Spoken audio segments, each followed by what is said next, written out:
20 years of video games packed into 3 minutes of flesh-tearing, bone-crunching summary. You better believe it's Resident Evil in... Wait, what is this? Where all these bugs come from? Guys? Ow! I'm Lady Dimitrescu, and who better than me to lead you through the entire history of Resident Evil in 5-ish minutes. Let's begin. So a lot of this hullabaloo started back in 1968 when 3 adorably short men named Edward Ashford, James Marcus, and Oswell E. Spencer founded the Umbrella Corporation to work on totally cool and good science that's good for the world and definitely not evil. The scientists had been using Stairway to the Sun, a rare African flower, to work on something called the progenitor virus in a secret laboratory hidden in a spooky castle. Young scientist William Birkin was then able to convince his friend Albert Wesker to stop working on his Matrix cosplay and join Umbrella. Birkin begins developing a progenitor strain called the G virus. Meanwhile, Marcus creates a nightmare cocktail of leech DNA, progenitor virus, and Ebola to make his very own T virus. Suspicious of one another, the Umbrella team begins to turn on each other, with Spencer ordering Wesker to murder Marcus. Isn't that Wesker adorable? He's 6'3", a height I haven't been since I was a little girl.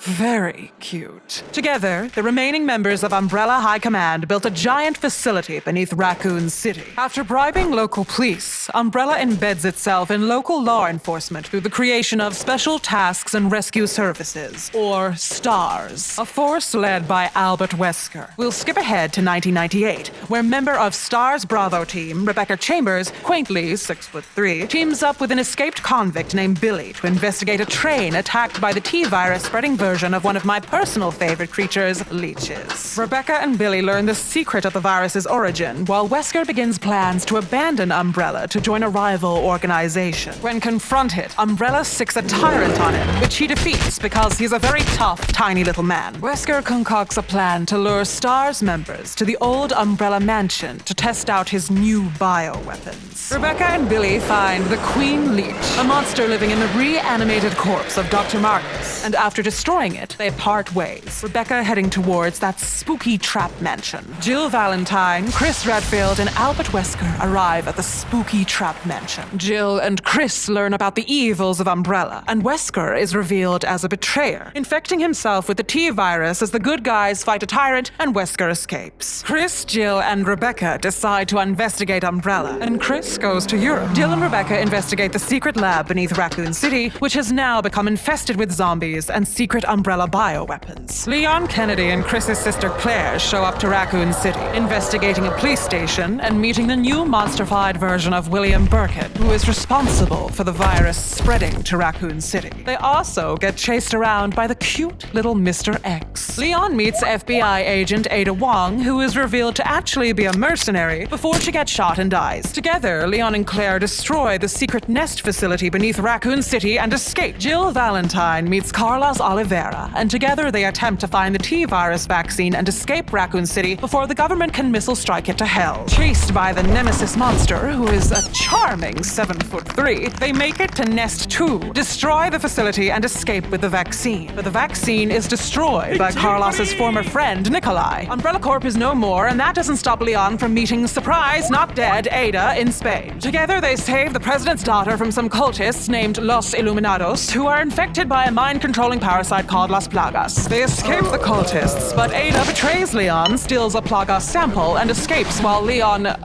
also escapes with the president's daughter. Chris and his new friend Sheva are in Africa, tracking down a bioweapons dealer operating with a Plagas-like virus called Ouroboros. We learn that Jill has died, although this turns out to be a falsehood and she's still alive. But she's mind-controlled by Wesker and his evil company Tricell. Chris and Sheva rescue Jill and fight Wesker in a volcano, saving the day. Chris Redfield and Leon have to team up with Jake Mueller, Wesker's secret son, to fight against a group named after Wesker's 2 favorite things, Neo Umbrella. Ultimately, the good guys defeat Neo Umbrella. We meet Ethan, desperately trying to find his wife, Mia. He finds her trapped by a disgustingly low-class family named the Bakers, where he has a traumatizing dinner. The makers work for a shadow organization and definitely not actually a boomer dating website called The Connections. After a scuffle with the bakers, Ethan and Mia escape but are confronted by Evelyn, a bio-monster that Mia, secretly a secret agent, was working to escort. Ethan has to destroy Evelyn when she turns into a giant monster, and then he's rescued by none other than Chris Redfield. Oh, and this is exciting because we're now up to my grand entrance, Resident Evil Village. This one follows Ethan Winters as he investigates my delightfully spooky mansion and tries to rescue his daughter. He'll be meeting my daughters, however, and maybe I'll show him another thing